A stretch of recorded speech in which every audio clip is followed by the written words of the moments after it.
빠방하이. 예나 지금이나 설레는 봄맞이. 봄바람과 함께 설레는 마음은 60년 전이나 지금이나 다르지 않습니다. 입학식에 참석한 학생들의 모습, 아기를 등에 업은 엄마와 할머니들이 봄나무를 캐는 모습, 소를 이용해 밭을 갈며 농사를 준비하는 모습 등. 세월은 흘렀지만 봄은 누구에게나 따뜻한 계절이죠. 오늘은 60년대 길거리 꽃 먹방부터 사건 사고의 끝판왕이었던 60년대 벚꽃축제 이야기까지 탈탈 털어보았습니다. 검정고무신 속 신기한 옛날 봄 음식과 문화 탑5 시작하겠습니다.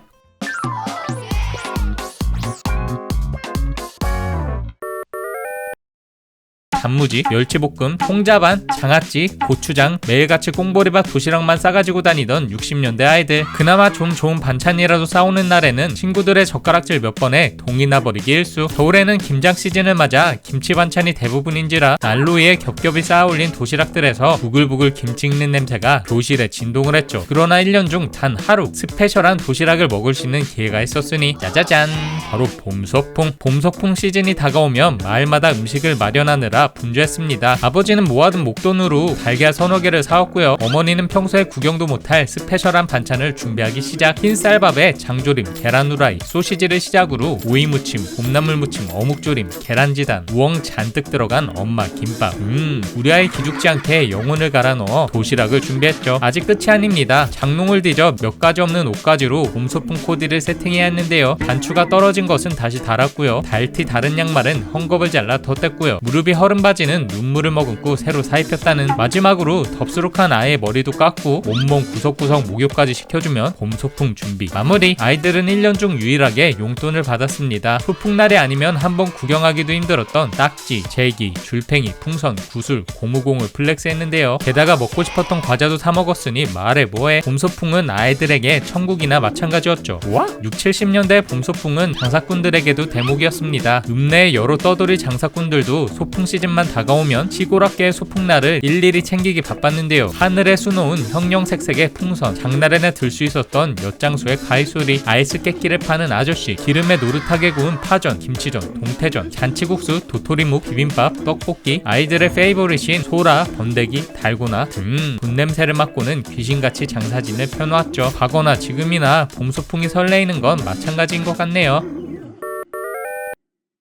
어느덧 따스한 봄이 찾아온 기영이네. 집 앞 골목도 학교 운동장에도 가까운 뒷산에도 벚꽃이 흐드러지게 피어있는데요. 따스한 햇살 아래 벚꽃 구경을 하다 보니 없던 연애세포도 깨어나는 기분이죠. 봄하면 뭐니뭐니 해도 벚꽃놀이를 빼놓을 수 없습니다. 삐뚤빼뚤 비포장도로 벚꽃길을 걷다 보면 일상에서의 고단함을 잠시나마 잊을 수 있었는데요. 가족 단위부터 풋풋한 학생 커플, 아이, 노인들까지 마치 약속이라도 한 듯 벚나무 아래로 모였죠. 지금은 전국적으로 상당히 많은 벚꽃축제가 열리고 있지만 5, 60년대까지만 하더라도 벚꽃놀이는 흔치 않았습니다. 교복을 입고 나선 학생들의 단체 소풍, 거리 대청소에 나선 시민과 학생, 어르신들의 봄맞이 합동 회갑잔치를 비롯해 각종 기념제, 전시회 등 각 지역에서 활발하게 펼쳐졌던 봄맞이 행사들이 벚꽃놀이 포지션을 맡고 있었는데요. 서울 벚꽃놀이의 슈퍼메카였던 이곳, 바로 창경원. 봄철 벚꽃이 만발한 서울 시내 창경원은 벚꽃놀이를 구경 온 상충객들로 발 디딜 틈이 없었습니다. 차도부터 입구까지 사람들로 꽉꽉 들어찼는데요. 벚꽃이 한창인 4월 주말엔 무려 하루 25만 명이나 입장했으며 한 달간 150만 명이 들어올 만큼 인산인해를 이뤘다니 말해 뭐해. 2천여 그루의 벚나무가 흐드러지던 창경원은 한국인들 최대의 봄꽃놀이 명소였죠. 특히 대학생들 사이에서는 이른바 창경원 나채팅이 유행했습니다. 나채팅이란 나이트 체리블러썸 미팅의 준말로 밤에 벚꽃 구경을 하는 미팅을 의미했는데요. 춘당지에서 보트놀이를 하고 노을 비낀 수정궁에 앉아 저녁 식사를 한 다음 밤 벚꽃길을 오색등 따라 걷는 나채팅은 대학생들의 필수 코스. 나채팅이 유행하던 70년대 후반에는 하루 2만 명이 미팅을 위해 몰리기도 했다고. 와? 그렇나? 벚꽃놀이를 즐기는 시민들로 가득 찼던 만큼 하루도 빠짐없이 큰 소동이 벌어졌습니다. 꽹가리, 장구, 기타 빌런이 고성방가를 내는 건 기본. 젊은 커플의 과도한 애정 표현은 애교이고요. 1972년엔 벚꽃놀이 기간 중 창경원에서 집 잃은 미아가 무려 918명이나 발생했으며 쓰레기가 트럭 500대 분량이 나오기도 했다는. 비록 창경원에 가려진 슬픔은 잊을 수 없지만요. 고된 일상에서 벗어나 꽃놀이를 하던 기억만큼은 누구에게나 행복한 추억이었던 것 같습니다.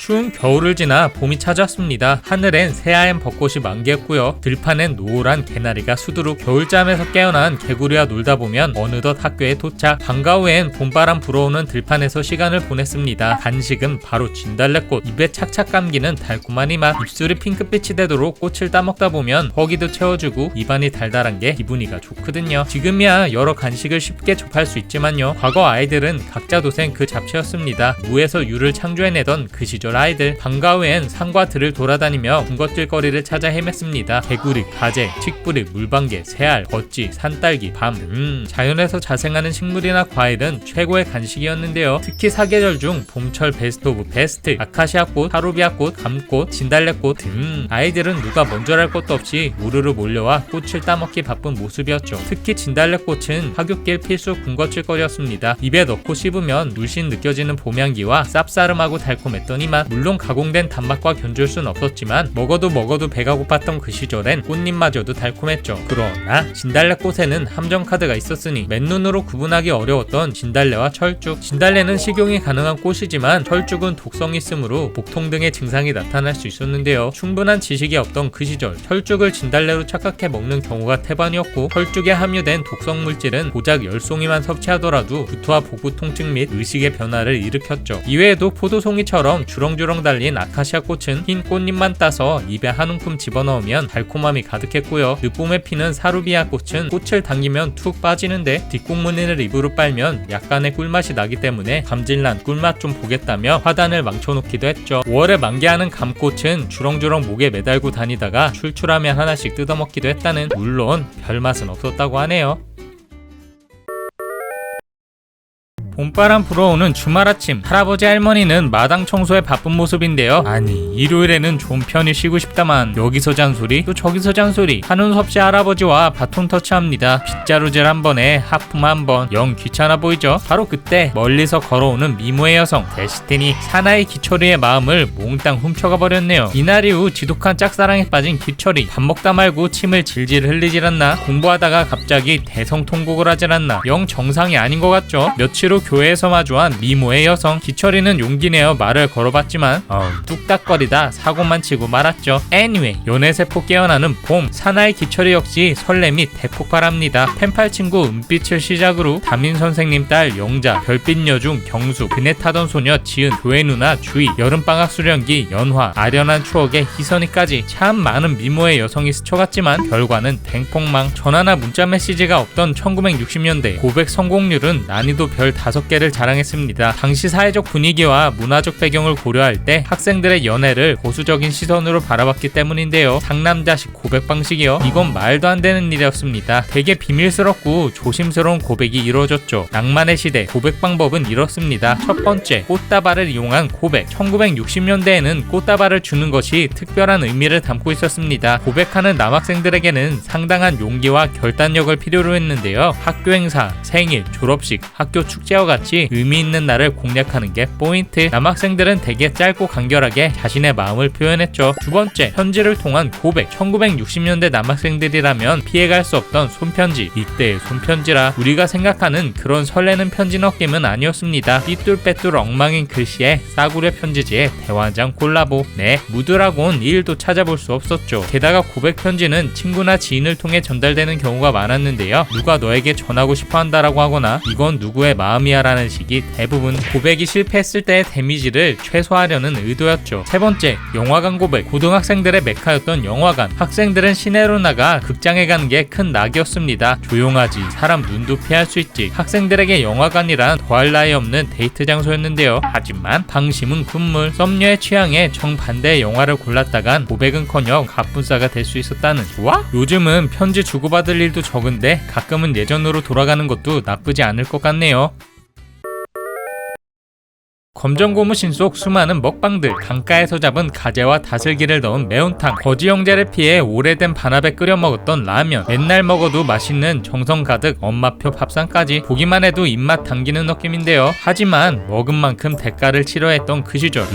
민물가재에도 상추쌈에도 오래된 반합에서도 충격적일 만큼 득실거렸던 기생충들. 한때 기생충 왕국이라 불렸던 한국. 1960년대의 기생충 감염 문제는 당시 큰 문제 중 하나였습니다. 무려 국민 90%가 감염될 정도로 장내 기생충 감염이 심각했는데요. 대부분 소화불량, 황달, 식욕부진, 설사 등의 증상은 달고 살았으며 면역력이 약한 아이들은 밤마다 복통에 시달렸고 극히 일부이기는 하지만 기생충 감염으로 사망하는 사례도 있었다고 하죠. 기생충 감염 경로야 단순합니다. 바로 위생 수준이 높지 않았기 때문인데요. 비료가 귀했던 5, 60년대 농사의 인분을 비료로 사용하는 것이 보편적이었습니다. 특히 자가 소비를 위한 소규모 농업에서는 인분을 비료로 사용하는 것이 디폴트였는데요. 인분에는 비료의 3요소라 불리는 질소, 인, 칼륨이 포함되어 있어 농작물의 성장에 유익하다고 여겨졌습니다만 문제는 다양한 병원균과 기생충. 다양한 기생충이 인분을 통해 농작물에 전파되었던 거죠. 채소와 같은 경우 대개 생으로 섭취되기 때문에 이를 씻지 않고 먹으면 기생충이 사람의 소화기관으로 들어갈 수 있는데요. 그렇게 기생충알은 사람의 기관지나 식도, 위장에서 기생하면서 포장이나 대장에서 영양분을 빼앗고 복통, 국토, 피로감, 설사 등을 일으켰죠. 이후 1964년 한국 기생충 박멸협회가 창립되면서 본격적으로 기생충과의 전쟁을 선포한 정부. 기생충 예방 캠페인, 보건소 교육, 위생교육은 필수에 봄철만 되면 전국의 학교에서 체변 봉투를 걷기 시작했습니다. 개똥을 대신 가져가거나 짜장면을 만드는 춘장을 훔쳐다가 몰래 제출하거나 하다하다 집 된장까지 묻혀서 왜? 이뿐만 아닙니다. 한 번은 돼지 응가를 제출하는 바람에 보건당국이 집단 돼지 촌충 발병으로 오해하는 사태가 발생. 역학조사에 나서는 해프닝이 빚어지기도 했다는. 국민 90% 이상이 감염되었다니 소름이네요.